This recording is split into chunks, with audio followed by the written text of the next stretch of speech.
ব্যাস ইচ্ছা করলো দেখা করতে চলে এলাম তোমাদের সাথে। কেমন লাগলো সারপ্রাইজটা? আচ্ছা ওকে ঠিক চিনলাম না। আরে ও তো রনের ওয়াইফ, একটা দুর্ঘটনায় ওদের বিয়ে হয়ে গেছে। তোকে রন কেউ জানায়নি ফোন করে? রনের ওয়াইফ? হ্যাঁ, তোর আবার কি হলো? না না কিছু না। হ্যালো, আমি রনের বেস্ট ফ্রেন্ড। নিশ্চয়ই শুনেছো আমার কথা। আমি ছোট্ট থেকে এই বাড়িতেই মানুষ হয়েছি। আচ্ছা শোন না রন, আজকে ইভিনিং এ একটা পার্টি আছে, আমাদের অফিস কলিগরা সবাই আসবে, ঠিক আছে?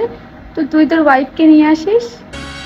এসো এসো, পার্টিতে সবার সামনে তোমাকে ইনসাল্ট করতে আমার খুব মজা হবে। রনের ওয়াইফ সাজা বের করে ফেলবে। রন আর ওই গ্রামের মেয়েটাকে এত ক্লোজ আমি কোনোভাবেই দেখতে পাবো না।